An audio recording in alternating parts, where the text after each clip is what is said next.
విశాఖలో గోమాంసం నిల్వలపై విశ్వ హిందూ పరిషత్ ఆగ్రహం వ్యక్తం చేసింది. ఆనందపురం శోంట్యం వద్ద అక్రమంగా గోమాంసం దాచిన కోల్డ్ స్టోరేజ్ వద్ద విశ్వ హిందూ పరిషత్ ఆధ్వర్యంలో ఆందోళన చేపట్టారు. నిందితులను అరెస్ట్ చేయాలని డిమాండ్ ధార్మిక సంఘాలు నినాదాలు చేస్తున్నాయి. ఈ మిత్ర యాజమాన్యంపై చర్యలు తీసుకోవాలని, లేనట్లయితే ఉద్యమం తీవ్రతరం చేస్తామని మండిపడుతున్నారు విశ్వ హిందూ పరిషత్ సభ్యులు. గోమాంసం అక్రమ నిల్వలు ఆందోళనపై మరింత సమాచారం మా ప్రతినిధి అనురాధ అందిస్తారు.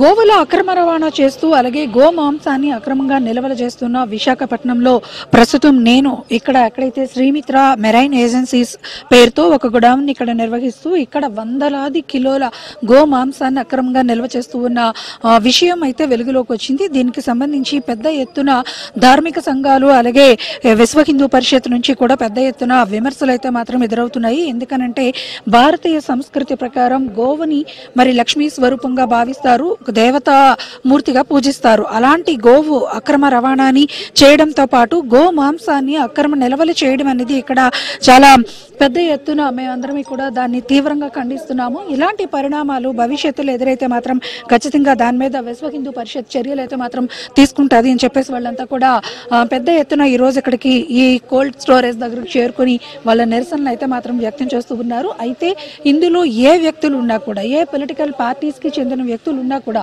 ఖచ్చితమైన చర్యలు అయితే మాత్రం ఉండాలి అన్నది వాళ్ళ డిమాండ్. ఒకసారి వారితో మాట్లాడదాం. ఈ రోజు ఇక్కడ మనం చూస్తున్నాం గో మాంసాన్ని అక్రమంగా పెద్ద ఎత్తున నిల్వలు చేస్తూ వాటిని తరలిస్తూ అదొక ఆదాయ వనరుగా మార్చుకున్న ఈ వాయనం నిజంగానే ఎంతో బాధాకరం. సో దీని మీద మీరు ఏమంటారు? ఈ రోజున 1,90,000 సంబంధించిన గోమాంసం దొరకడం అనేది చాలా బాధాకరం. అందులో ముఖ్యంగా ప్రత్యక్షంగా రాజకీయ పార్టీ మాఫియా ఇది, పరోక్షంగా ప్రత్యక్షంగా రాజకీయ పార్టీ అండదండలతోటి ఇలాంటి రాజకీయ కుట్రలతోటి ఈ విధంగా గోమాంసం అనేది అక్రమ రవాణా చేస్తారు. ఇది అసలు తల్లికి మరో రూపంగా గోమాతను మేము భావిస్తాము. అలాంటి గోమాతలో సకల దేవతలు కూడా గోమాతలో కొలువున్నారని చెప్పేసి మేము భావిస్తాము. అలాంటిది ఇంత ఘోరాతి ఘోరంగా అధికార పార్టీ ప్రభుత్వం అయినటువంటి సంబంధించిన ఎమ్మెల్యేకి సంబంధించి కోల్డ్ స్టోరేజ్లో ఇంత గోమాంసం దొరకడము, పోలీసు వారు వారి యొక్క పని చేస్తుంటే రాజకీయ ఒత్తిళ్లు తీసుకొచ్చి ఈ రోజు వరకు కూడా సరైనటువంటి రీతిలో ఎవరైతే ముద్దాయిలు ఉన్నారో వాళ్ళని అరెస్ట్ చేయకపోవడం, ఈ కోల్డ్ స్టోరేజ్ వెనకాతల ముఖ్యంగా ఎల్వి సుబ్రహ్మణ్యం సంబంధించినటువంటి గుప్తా అని చెప్పేసి యొక్క కోల్డ్ స్టోరేజ్ ఆయన టీడీపీకి సంబంధించినటువంటి ఎమ్మెల్యేగా తనకు సంబంధించిన విషయంగా బాగా తెలిసింది. అంతేకాకుండా ఈ రోజు వరకు కూడా ఆయన ఎటువంటి విచారణ జరిపించకపోవడము, ఈ రోజు వరకు కూడా ఆయన్ని సరైనటువంటి రీతిలో విచారణ చేయకపోవడము, ఇదంతా కూడా రాజకీయ కుట్ర, రాజకీయ పార్టీ యొక్క ఒత్తిడి, రాజకీయ అధికార పార్టీ యొక్క ప్రభుత్వాలకు సంబంధించినటువంటి విధంగా మేము భావిస్తున్నాము. ఎట్టి పరిస్థితుల్లో ఈ యొక్క కోల్డ్ స్టోరేజ్ని సీజ్ చేయవలసిన బాధ్యత రాష్ట్ర ప్రభుత్వానికి ఉంది. గతంలో కూడా ఇలాంటి కంటైనర్స్ దొరికినప్పుడు కూడా వాళ్ళు కొన్ని విధంగా మాయం చేస్తున్నటువంటి తరుణాలు మనం చూస్తున్నాము. ఈ రోజున కోల్డ్ స్టోరేజ్ విషయంలో కూడా ఈ యొక్క రాష్ట్ర ప్రభుత్వం వాటికి సపోర్ట్ చేస్తుందని చెప్పేసి అనుకుంటున్నాం. చంద్రబాబు నాయుడు గారు ఎప్పటికైనా సరే మీరు తెలుసుకోవాలా, హిందువుల మనోభావాలు, సాంప్రదాయాల, సంస్కృతిని మీరు అర్థం చేసుకోవాలా. దీని వెనకాతలు ఎవరున్నా సరే మీకు నిజంగా నిష్పక్షపాతంగా ఉన్నా కూడా దాన్ని ఇమీడియట్ గా వాళ్ళని అరెస్ట్ చేయవలసిన బాధ్యత మీకుంది. అదేవిధంగా రాష్ట్ర ప్రభుత్వం భారతీయ జనతా పార్టీ ధార్మిక సెల్ నుంచి నేను మాట్లాడుతున్నాను. మా రాష్ట్ర అధ్యక్షులు పివిఎన్ మాధవ్ గారు కూడా దీని మీద ఒక పిలుపునివ్వాలి అని చెప్పేసి మేము భావిస్తున్నాము. అంటే రాజకీయ అంశాలు పక్కన పెడితే గో అక్రమ రవాణా అనేది పెద్ద ఎత్తున హిందువుల మనోభావాల్ని దెబ్బతీసే అంశం. ఖచ్చితంగా దీన్ని అడ్డుకోవాలి అని ఎప్పటి నుంచో కూడా ధార్మిక సంఘాలు ఇవన్నీ కూడా ఎప్పటి నుంచో డిమాండ్స్ చేస్తూ ఉన్నాయి. అయితే ఈ రోజు ఇంత పెద్ద ఎత్తున ఇంత ఓపెన్ గా గో మాంసం అక్రమ నిల్వలు అనేది బయటకు వచ్చినప్పుడు చర్యలు తీసుకోలేకపోతుండడాన్ని మరి కూటమి సర్కార్ మీద మీరు ఎలాంటి ఒత్తిడి తెచ్చే ప్రయత్నం చేస్తారు? అలాగే ఒకవేళ ఫాస్ట్ గా గనక దీని మీద చర్యలు ఉండకపోతే విశ్వ హిందూ పరిషత్ కానీ ధార్మిక సంఘాల నుంచి కానీ మీరు ఎలా ముందుకు వెళ్ళబోతున్నారు? నేను ముందు హిందువునండి.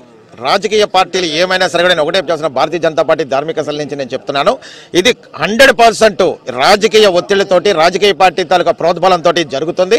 ఎందుకంటే పోలీసు వారు వాళ్ళ యొక్క నిష్పక్షపాతంగా వాళ్ళు ఎక్కడైనా సరే కంటైనర్స్ అరెస్ట్ చేసినా కూడా స్థానికంగా ఉన్నటువంటి రాజకీయ పార్టీ నాయకులు వాళ్ళు ఇమీడియట్ గా ఆ యొక్క రాజకీయ ఒత్తిళ్లతోటి ఆ వెహికల్స్ ను వదలమని చెప్పడము, ఎవరినైతే అరెస్ట్ చేశారో వాళ్ళని విడుదల చేయమని చెప్పడము, స్టేషన్ బెయిల్ ఇచ్చి తూతూ మంత్రంగా వాళ్ళని వదిలే విధంగా యొక్క రాజకీయ ఒత్తిడి అయితే కనుక పోలీసు వారి మీద ఉంది అని చెప్పి తెలియజేస్తున్నాం. మాలాంటి వాళ్ళు ఎవరైనా సరే గోరక్షక దళ వాళ్ళు కానీ కనుక దీన్ని కంటైనర్స్ పట్టుకుంటే మా మీద కూడా తిరిగి దాడులు చేసే విధంగా ఈ యొక్క రాష్ట్ర ప్రభుత్వాలు, పార్టీలు కూడా ఉన్నాయని చెప్పేసి మేము ముఖ్యంగా తెలియజేస్తున్నాము. ఎప్పటికైనా సరే కూడా రాష్ట్ర ప్రభుత్వం మేలుకోవాలా, ఈ యొక్క రాజకీయ కుట్ర మాఫియాని అరికట్టాలా. లేని పక్షంలో కనుక వివిధ హైందవ సంఘాలతోటి, విశ్వ హిందూ పరిషత్ తోటి పెద్ద ఎత్తున మేమైతే దాడులు చేస్తామో దీనికి పివిఎన్ మాధవ్ గారు కూడా దీన్ని స్పందించి ఇక్కడ జరిగినటువంటి విషయాన్ని కేంద్రానికి కూడా చూపించాల్సిన బాధ్యత ఉంది అని చెప్పేసి ఎప్పటికైనా సరే పవన్ కళ్యాణ్ గారికి ప్రత్యేక ధన్యవాదాలు తెలుపుకుంటున్నాం. ఎందుకంటే ఆయన ఈ రోజు వరకు కూడా తట్టుకోలేకపోయారు. ఎందుకంటే ఆయన సనాతన ధర్మాన్ని పాటిస్తూ సనాతన ధర్మాన్ని మేలుకొల్పే విధంగా ఒక రాష్ట్రంలో ఏ మంత్రి చేయలేని విధంగా ఈ రోజున పవన్ కళ్యాణ్ గారు చేస్తున్నారు. ఆయన ఇమీడియట్ గా స్పందించడం మాకు కూడా ఆనందదాయకంగా ఉంది.